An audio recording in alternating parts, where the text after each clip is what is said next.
سمجھتا ہوں ہر کوئی نوکری پیشہ ہے، ہر کوئی دکاندار ہے، ہر کوئی ملازمت والا ہے، جب صبح نکلے معمول بنا لے، میں نے گانا نہیں سننا، میں نے غزل نہیں سننی، میں نے قوالی نہیں سننی، گھر سے قدم نکالو، رزق بڑھانے کا طریقہ، گھر سے نکلے اللہ اکبر، بایاں پاؤں باہر رکھا، بسم اللہ توکلت علی اللہ، 1 2 3 4 5 6 7، جب 7واں قدم آیا لإیلاف قریش ایلافہم رحلۃ الشتاء والصیف فلیعبدوا رب ھذا البیت الذی اطعمہم من جوع وآمنہم من خوف، چلتا جائے سواری پر، پیدل ہو اندازہ کر لے 7 قدم ہو گئے، 7 مرتبہ سورت کو دوران سفر دکان پر جاتے پڑے، رب کعبہ کی قسم تیرا گمان بھی نہیں ہوگا اللہ وہاں سے تیری روزی میں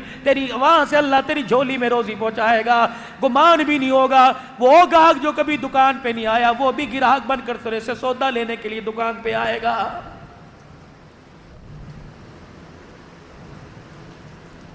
معمول بنا لو میرے چاند،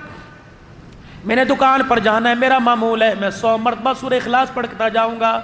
جتنی دیر میں دکان پہ بیٹھوں گا گاہک نہیں آئے گا میں 100 مرتبہ درود شریف پڑھوں گا، جب میں واپس آؤں گا تو میں موٹر سائیکل پر 100 مرتبہ کلمہ پڑھتا ہوا اپنے گھر آؤں گا۔ مولانا اس سے کیا فائدہ ہوگا؟ میں نے کہا میرے چاند دنیا کا فائدہ تو اللہ دیں گے، لیکن جب موت کا وقت آئے گا اسی مکہ مسجد میں اعلان ہوگا، حضرات ایک اعلان سماعت فرمائیے، فلاں صاحب کا انتقال ہو گیا، جنازہ اتنے بجے پڑھایا جائے گا، جب جنازہ ان گلیوں سے گزرتا ہوا کلمہ شہادت کے نعرے لگاتا ہوا جائے گا، اس وقت اعلان ہوگا حضرات خان صاحب کا جنازہ جا رہا ہے، حضرات عوان صاحب کا جنازہ جا رہا ہے، بلوچی سرحدی سندھی پنجابی کا جنازہ جا رہا ہے، یہ درخت کے ہرے رنگ کے پتے، یہ پتھر، یہ دیواریں، یہ اینٹیں چیخ چیخ کے کہیں گی اسے خان نہ کہے، اسے عوان نہ کہے، بلکہ ہمارا اعلان سن۔ یہ ہمیں چلتے پھرتے قرآن سنایا کرتا تھا، درود شریف سنایا کرتا تھا، یہ درخت کے پتے جوم جوم کے آپس میں ایک دوسرے سے ٹکرا کے بولیں گے حضرات ایک ضروری اعلان سنو، خان کا جنازہ نہیں جا رہا، آنکھیں کھول کے چہرہ دیکھو یہ تو محمد کے غلام کا جنازہ جا رہا ہے۔ کرے کون میرے چاند؟ معمول بنائیے، رات کو بستر پہ بیٹھ جائیے، کوشش کیجئے سفید رنگ کی چادر بچھا لیجئے اور آنکھیں بند کر کے قبلہ رخ کی طرف ہو جائیے، اور یہ دل کا تار ملا دو گنبد خضرا، اس تار کو لمبی کھینچ دو میرے عزیزوں، ملا دو گنبد خضرا سے اور کہہ دو میں گھر نہیں بیٹھا، اس وقت حضور کے روزے کی چوکھٹ پہ بیٹھا ہوں، اور پھر پڑھ کے دکھا صلی اللہ علیہ وآلہ وسلم، 100 مرتبہ پڑھ، انشاءاللہ وہاں سے فیض آنا شروع ہو جائے گا، باقی تیری مرضی۔ لیکن میرے عزیزو درود پڑھتے پڑھتے زندگی گزر گئی، المرء مع من احب الیہ، جس کے ساتھ پیار کی پنگے ڈال کے جائے گا قیامت کے دن اسی کے ساتھ کھڑا کر دیا جائے گا۔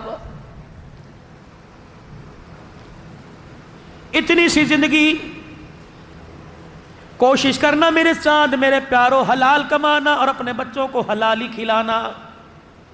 کہہ دینا 14 اگست کی جھنڈیوں کے لیے تیرے باپ کی جیب اجازت نہیں دیتی، کہہ دینا نبی کی ولادت پر 12 ربیع الاول کو نالین کے لیے جھنڈیوں کے لیے تیرے باپ کی جیب اجازت نہیں دیتی، دودھ کے شربت کے لیے چاول نیاز کے لیے اجازت نہیں دیتی، بیٹے میں تو حلال کماتا ہوں حلال کھاتا ہوں۔ اگر 2 نمبری شروع ہو گئی، اللہ نہ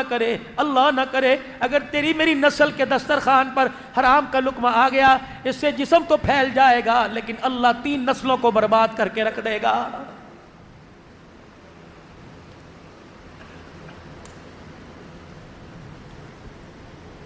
تین باتوں کا میرے پیارو خیال کرنا، کبھی اپنے دسترخوان پہ حرام کا لقمہ نہ آنے دینا۔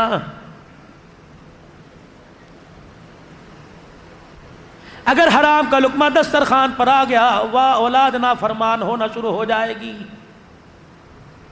ہمیشہ اپنا ہاتھ ایسے رکھنا، کبھی اپنا ہاتھ ایسے نہ کرنا، کوشش کرنا تیرے میرے دروازے پر آئے۔ ہمارے مہاجروں میں ایک کہاوت ہے، گڑ نہ دو تو گڑ جیسی بات کر دو۔